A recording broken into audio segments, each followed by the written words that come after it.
Yo, salut tout le monde, c'est Mika Bifit, blogueur pro en formation, passionné de breakdance, de musculation, de fitness et de développement personnel avec un message, bâtir un physique mais aussi un état d'esprit.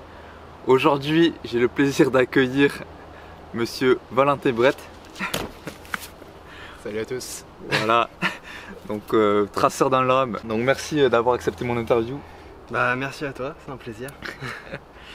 Donc est-ce que tu peux te présenter un petit peu plus, ton âge, ce que tu fais? Yes.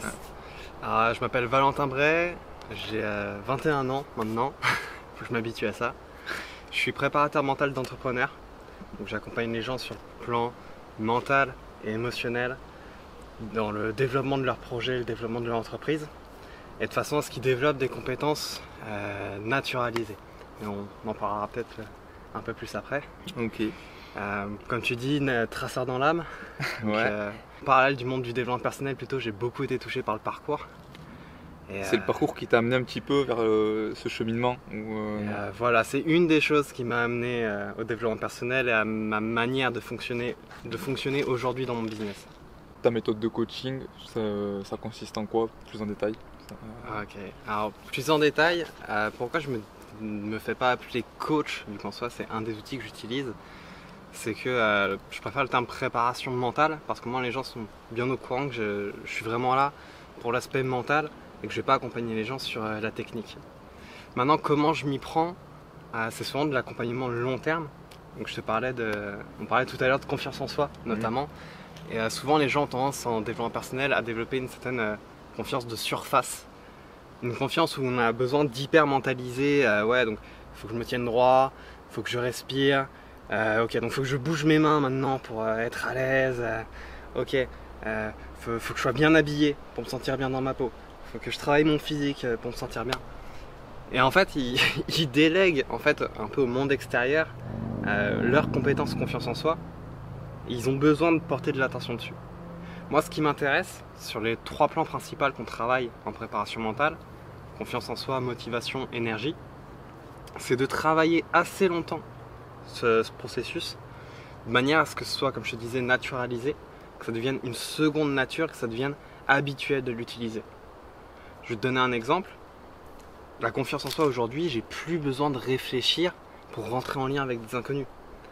Je vois une situation qui me fait marrer dans la rue, qui me fait rigoler, naturellement je vais déconner avec les gens, je vais rentrer en lien. Je suis en soirée de réseautage, je vois quelqu'un avec un projet qui m'intéresse, naturellement je vais aller vers la personne. D'accord ? Alors qu'à l'inverse, pour des points que j'ai moins travaillé, que j'ai moins intégré, le passage à l'action, j'ai encore besoin de me forcer un peu. J'ai encore besoin de me pousser, de me dire ça fait longtemps que tu es passé à l'action, il faut agir. Et c'est là la différence que je veux faire. Faut pas lâcher en fait, faut continuer régulièrement de faire, par exemple pour toi passer à l'action, il faut toujours continuer de répéter pour que ce soit naturalisé. C'est ça, en fait l'idée c'est de créer des réflexes neurologiques et des addictions biologiques. C'est un réflexe neurologique, c'est que tu n'as pas besoin de penser à un truc, tu es dans la situation, le chemin neurologique, donc la chose la plus facile à faire pour ton cerveau tellement tu l'as répété, c'est la réaction que tu as préparée. D'accord ? Exemple, passage à l'action, j'ai une situation A qui est je dois faire ça, je me suis dit qu'il fallait que je fasse ça.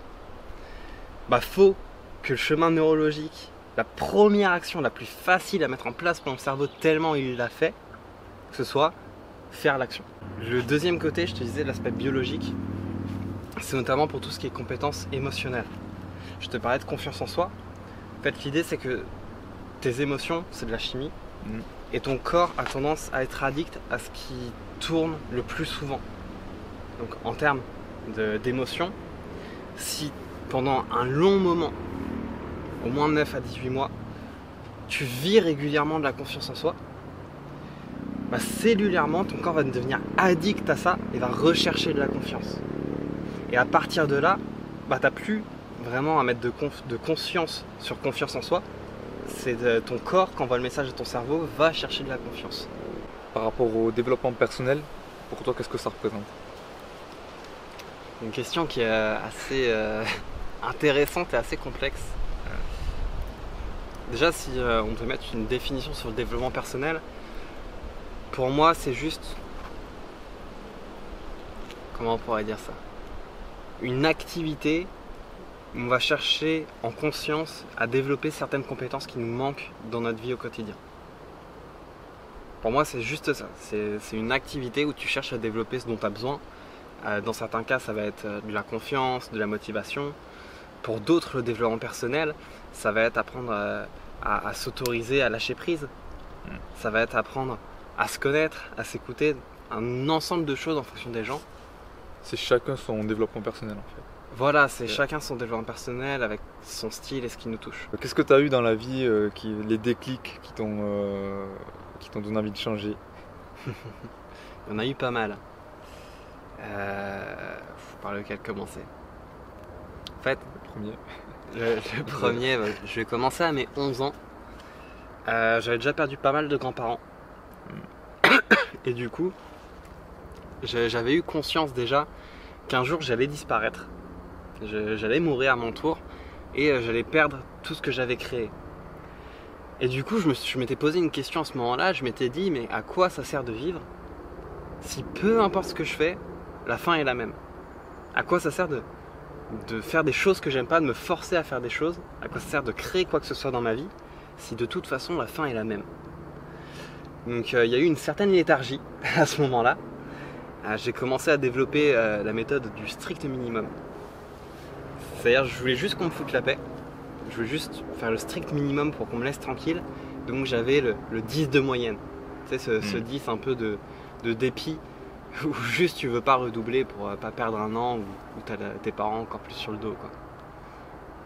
Bah, ça a été comme ça jusqu'à mes 14 ans.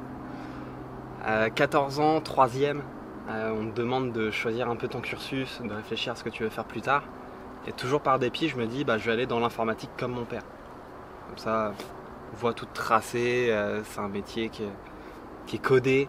C'est-à-dire, tu fais telle étude, tu fais tel métier, tu fais ta vie, on te laisse tranquille. Et bah, avant que je finisse mon année de 3e, mon père est décédé à l'âge de 56 ans. Donc ça faisait 1 an qu'il était à la retraite. Et là, j'ai eu le déclic en fait, par projection. Je me suis dit, mais attends, tu vas pour faire le même truc. Imagine toi que dans cette situation, tu as passé toute ta vie derrière un PC.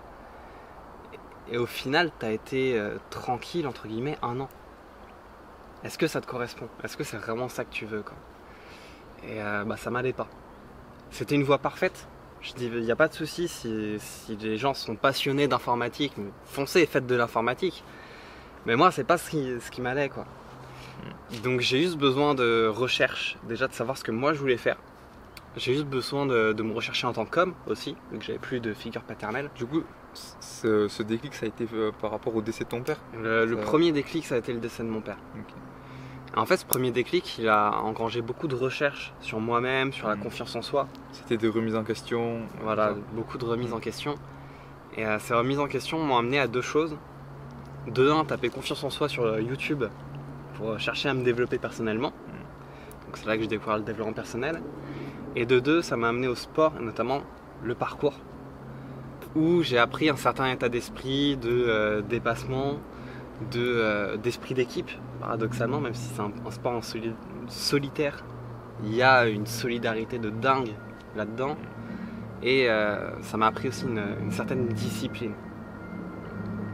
Donc ça a été le deuxième déclic, c'est de rencontrer un nouvel environnement, de parler avec des gens que j'avais jamais rencontrés avant, de parler avec des sportifs, alors que j'étais pas du tout sportif à la base. Tu faisais pas du tout de sport. Hein. Okay. Bah, t'as vu la photo tout à l'heure, ouais. Je pourrais te la passer si tu veux la mettre au montage. Si tu m'autorises, hein. Avec grand plaisir. Ok. Mais je partais de loin à ce moment-là. Ok. Pas du tout sportif. Toi, t'étais plus quoi en fait avant? J'étais plus quoi avant? J'étais plus. J'en parlais avec une amie récemment. Elle me disait quand tu m'en parles, ça fait très cliché. J'étais le geek boutonneux de la classe. Tu sais, le gars qui a pas beaucoup de potes, qui parle pas.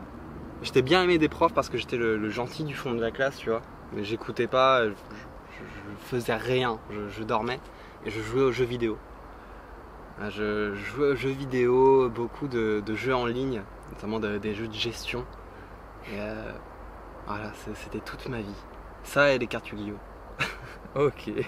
Le déclic du décès de mon père et du parcours m'ont fait prendre conscience d'une chose en fait. C'est que même si je comprenais pas le sens de ma vie, je me disais bah j'ai du temps sur Terre, je vais le passer à faire des trucs que je kiffe. Et c'est à partir de ce moment-là, je me suis dit c'est hors de question que je fasse pas un métier qui me plaise pas. Et tant que je sais pas quel métier je veux faire, bah je vais tester des choses. Ok. Ça a amené ce dont on parlait tout à C'est l'heure. un bon conseil ça, ouais. Voilà, Tester des choses, ouais. tester un maximum de choses. Donc, comme je te le disais tout à l'heure, de mes 14 à mes 21 ans, bah, j'ai testé le karaté, j'ai testé le parcours. Ça m'a amené aux arts du cirque. Ça m'a amené à faire un peu de scène aussi pour le parcours. J'ai fait 2-3 prestations par-ci par-là. Ça m'a amené à aimer la scène. C'est intéressant de voir qu'aujourd'hui je fais de la conférence. Donc j'ai fait un peu de théâtre. Et en fait, en découvrant des choses, des fois, il n'y a pas de lien direct avec ce que ça va nous apporter. Mais ne serait-ce que inconsciemment, ça plante une graine. Ouais. Exactement. Ouais. Donc voilà, testez un maximum de choses. Si vous ne savez pas par où aller, avancez et trouvez votre chemin sur le chemin. Ouais. Est-ce que tu as traversé des moments de doute, des moments de peur quand tu as créé ce que tu es en train de créer là? Est-ce que tu as eu peur? Est-ce que tu t'es dit je suis pas capable? Yes, régulièrement, même encore aujourd'hui, hein, c'est un truc que je l'assume pleinement avec mes coachés, je l'assume pleinement sur scène. Mais c'était quoi, il n'y a pas plus tard qu'une semaine encore, hein. J'étais rempli de doutes. Et t'as des outils, du coup t'as des clés quand même pour y faire face. Ouais, Donc, je suis armé avec 6 ans de développement personnel quand même. Mais tiens, je vais te parler d'une fois particulièrement. Il y a un phénomène qui est très intéressant. C'est que souvent, chaque fois que tu vis un pic d'excitation, derrière tu as une rechute. Et au même titre que tu as été dans l'excitation à l'extrême, tu es dans le mal-être à l'extrême. Bah ça, je l'ai vécu quand j'ai lancé mon entreprise. C'est-à-dire en août 2017, donc il y a bientôt un an maintenant. J'ai lancé ma micro-entreprise et j'avais un énorme pic de fierté, j'étais super content d'avoir passé ce pas. J'avais hâte d'avancer sur le projet pendant une semaine. Et au bout d'une semaine, je me suis pris ce pic de rechute. Je me suis pris ce pic et je me suis posé des questions. Je me suis dit, mais est-ce que vraiment tu es prêt? Est-ce que vraiment tu vas y arriver? Est-ce que vraiment un jour tu vas réussir à avoir des clients et faire ce que tu aimes? Et ce jour-là, j'ai eu tellement peur que je me suis retrouvé à tomber de douleur et à rester par terre pendant un bon quart d'heure, plié en deux tellement j'avais une douleur viscérale à cause de cette peur, quoi. Donc, ce qui est intéressant avec ce souvenir, je peux pas te dire précisément comment j'ai fait pour gérer ça émotionnellement. J'ai plein d'outils et à chaque fois je gère la chose différemment en fonction. Mais je suis là devant toi, je suis debout. Ce que je veux dire par là, c'est que bah ouais, il y a des moments où tu as peur, mais si tu regardes tous les moments dans ta vie où tu as eu peur à un moment, bah tu t'es toujours relevé. Sinon tu serais pas là en train de faire une interview, tu serais pas là en train de regarder la vidéo, je serais pas là en train d'échanger avec toi. Donc il faut juste avoir conscience que c'est des cycles aussi, que ça va forcément finir par passer. Et maintenant, pour gérer la peur au très court terme, moi l'outil que je te conseillerais un maximum, c'est la physiologie. C'est au niveau de la posture. Voilà, c'est tout le fonctionnement physique du corps. Donc en très simplifié, en tout cas sur du court terme, ça va être la posture. Donc dès que tu es dans la peur, commence à redresser. Et la respiration. Donc souvent quand tu es dans la peur, tu as tendance 3, 4. Tu as tendance à être recroquevillé et à avoir une respiration qui est coupée ou qui est très rapide. L'idée va être de te redresser quand tu veux changer ton émotion. Faut penser à le faire aussi après. Ouais. Voilà, faut penser à le faire. C'est difficile. Quand on a vraiment peur, on n'y pense plus. Et, ouais. Et bon, ouais, Bah, je vais te faire un parallèle avec le parcours.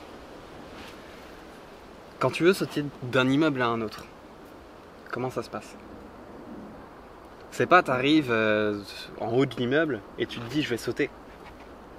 Avant de faire ce saut avec le danger, bah tu as fait peut-être des milliers de sauts au sol sur la même distance.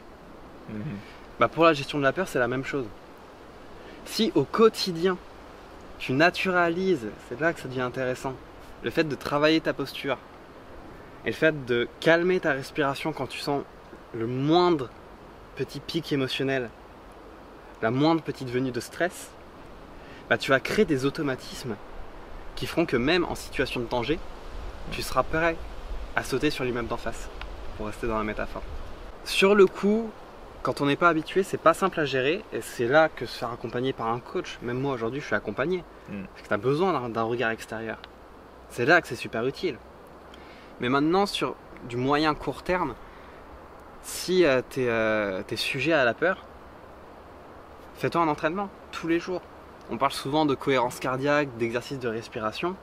Si tous les matins tu fais des exos de respiration, que tu redresses ta posture, et que quotidiennement quand tu sens de la peur, un tout petit peu de peur même, petite pointe de stress, tu te redresses, tu respires, bah le jour où tu auras une grosse peur, où tu auras un gros challenge, ce sera un automatisme.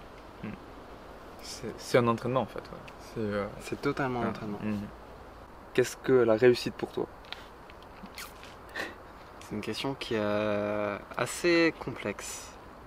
Alors, déjà pour la notion de réussite, moi j'aime bien faire la différence et mettre des définitions sur le mot succès et réussite. Donc par contraste, pour moi c'est plus facile de comprendre et d'expliquer la chose. Le succès, on dit souvent telle personne elle était malheureuse avec tout le succès qu'elle avait, je comprends pas. Mais en fait, le succès c'est une forme de réussite, mais selon les critères sociaux du monde extérieur. Le succès, peut-être que le succès pour tes proches, ça va être d'avoir ton diplôme, de faire ton métier d'ingénieur en informatique et d'être payé 4 000 €. Alors que la réussite, c'est une perception purement personnelle, mentale et émotionnelle. Ce que j'entends par là, c'est que tu peux te fixer des objectifs, les atteindre, donc mentalement c'est ok, t'as réussi, mais émotionnellement te sentir mal. Soit te sentir mal parce que le coût était trop élevé, t'étais pas prêt à payer ce prix-là pour atteindre l'objectif, soit te sentir mal parce que c'est pas aligné avec ton système de valeurs et ce qui compte réellement pour toi en fait. Donc inconsciemment, il y a de la douleur qui se crée. Donc, pour moi, la réussite, c'est vraiment une perception purement personnelle de qu'est-ce qui toi te fait kiffer quand t'es là-dedans, quand tu l'atteins. Mais le succès, c'est dans la réussite ou non? Pour toi, c'est indépendant, les deux? Pour moi, tu peux avoir du succès et de la réussite. Si les critères du monde extérieur et tes critères personnels sont les mêmes, tu peux avoir du succès et de la réussite. Mais pour moi, c'est deux choses différentes. Okay. Pose-toi la question de pourquoi tant de personnes qui ont du succès sont déprimées, finissent par tout claquer, finissent par prendre des overdoses, par finir alcooliques. Parce qu'en fait, ils ont une forme de réussite, mais qui n'est pas la leur. Et du coup, mentalement, ils ont réussi sur le papier, ils ont coché toutes les cases. C'est bon, j'ai une belle femme, je suis une star internationale, j'ai 3 disques d'or, je sais pas trop quoi, tu vois. Mais émotionnellement, voilà, à l'intérieur, ça marche pas. Mais ça n'empêche pas que tu peux atteindre une forme de succès, par exemple être un artiste international, mais que ce soit ta forme de réussite aussi. Tu saisis la nuance? Je sais pas, moi je vois ce truc, quand tu me dis ça, ça me fait penser à... Les gens en fait, pour le succès c'est un petit peu plus matériel, non? Tout l'aspect extérieur ou non? Je pense que souvent les définitions du succès sont matérielles. Maintenant ça peut ne pas être un succès aussi extrême. C'est-à-dire que quelqu'un qui touche 5 000 € tous les mois, qui est ingénieur, qui a un métier stable, il peut avoir une forme de succès, d'accord, sans être à l'extrême, mais que ça ne lui corresponde pas non plus. Tu vois. Tu peux avoir une forme de succès, tu peux ne pas avoir d'argent, mais être très connu, ou être très reconnu pour ton œuvre caritative. mais que ce soit pas ton truc, pour autant. Alors que c'est socialement bien vu de faire des œuvres caritatives, de donner, tout ça. Quels sont tes objectifs en ce moment? Alors mes objectifs en ce moment, ils sont en train d'être, comment dire, redirigés. J'ai été dans une période de vie où je me suis pendant 3 mois très concentré sur le personnel. J'ai vécu une séparation qui était un peu compliquée et j'avais besoin de me recentrer sur moi-même, de me redécouvrir, de tester de nouvelles choses, de développer des aspects personnels de ma vie, de reconnecter avec mes amis. Et là, ça fait très peu de temps que je reconnecte vraiment à la partie carrière de mes catégories de vie. Donc là, mes prochains objectifs, c'est vraiment trouver le moyen d'offrir un maximum de valeur et d'offrir de la valeur en présentiel. Dans mon business, dans mon domaine, une façon d'offrir de la valeur que beaucoup de gens font, qui est géniale, c'est les vidéos. C'est quelque chose que je suis en train de reprendre, mais je suis tellement plus touché par le fait de faire de la scène, de rencontrer les gens sur place, de faire des conférences des fois de 20 minutes, des fois de faire des interventions, des formations de 2 heures. Là, je réfléchis à faire des séminaires d'1 ou 2 journées. C'est, pour parler en termes de réussite, c'est quelque chose qui me touche beaucoup plus que faire une vidéo qui fait 100 000 vues, tu vois. Okay. Donc moi, c'est vraiment ça, c'est trouver des moyens d'offrir de la valeur aux gens en présentiel et faire davantage ce que je kiffe, quoi. C'est-à-dire accompagner des personnes en groupe, en individuel. Toi, c'est vraiment le contact avec l'autre et tout ça. Ouais. Je vais te raconter une petite histoire là-dessus. De base, je viens d'un bac pro social pour devenir éducateur spécialisé. Et j'ai fini mon bac pro, mais j'ai pas poursuivi les études parce que le métier d'éducateur, c'est un métier qui est formidable, mais qui me correspond pas parce que la forme, la façon de faire, il y a des trucs qui me dérangeaient là-dedans, tu vois. Et notamment, il y a le fait que tu puisses pas faire autant de one-to-one que du coaching, tu vois. Moi, ce que j'adore quand j'accompagne une personne, c'est vraiment apprendre à connaître la personne, apprendre à connaître ses peurs, ses freins et pouvoir l'accompagner spécifiquement elle. Et la conférence, les ateliers, les séminaires, même si c'est du groupe, il y a de l'interactivité. Les personnes peuvent te poser une question, exposer leurs problématiques. Tu peux, sur le temps d'une journée, apprendre à les connaître, échanger avec elles et peut-être poursuivre derrière sur quelque chose de plus avec plus de proximité en quelque sorte. Mais c'est ça, j'adore échanger avec des personnes, c'est ce qui me manquait ces temps-ci, ça fait partie de mes objectifs aussi, c'est de rencontrer davantage de monde, d'élargir mon réseau, que ce soit sur le plan professionnel ou social. Quelles sont les personnes ou les livres qui t'ont inspiré et qui t'inspirent encore? Alors, on me dit souvent que ça se voit beaucoup à ma façon de parler en vidéo ou sur scène. J'ai longtemps été très inspiré par David Laroche. C'est lui qui m'a fait, comme beaucoup de jeunes, démarrer le dev perso. Aujourd'hui, c'est moins le cas. J'adore ce qu'il fait comme travail, mais je le mets plus autant sur un piédestal, on va dire. Aujourd'hui, une personne qui m'inspire toujours autant, c'est Erika. Ça a été un de mes mentors de parcours, qui s'est fait appeler, je vais expliquer pourquoi il m'inspire, l'homme au sourire. C'est en fait un homme qui pratique le parcours et qui a été un de mes coachs, qui a vécu beaucoup de difficultés, qui a été bac plus 5 si je ne me trompe pas, qui a fait beaucoup de choses pour au final devenir artiste, pour au final vivre de sa passion. Il a tout donné pour ça. Et pourquoi il s'est fait appeler l'homme au sourire? C'est pas lui qui a choisi ce nom, c'est que en pleine compétition de parcours, speedrunning, donc aller d'un point A à un point B le plus rapidement possible, cet homme courait avec le sourire, un énorme smile magnifique.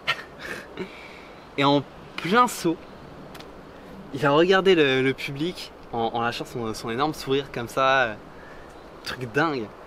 Et aujourd'hui, je suis beaucoup plus inspiré par ce mentor, que je remercie de tout ce qu'il m'a apporté, que par des gens qu'on peut voir sur scène, comme David Laroche, comme d'autres conférenciers, qui font un travail formidable, mais dont on voit qu'une partie de la vie, dont on voit que la lumière en fait. Cette personne-là, ce mentor, il dévoile plus, tu trouves, tous ces trucs de la vie ou, En fait, il dévoile ces aspects parce que je le connais. Ok. C'est ça qui m'inspire. Je suis de moins en moins inspiré par les personnalités publiques, entre guillemets, parce que j'ai de plus en plus conscience que eux aussi ont leur part d'ombre, qu'eux aussi ont leurs défauts. Et du coup, j'arrive de moins en moins connecté à la magie de la chose.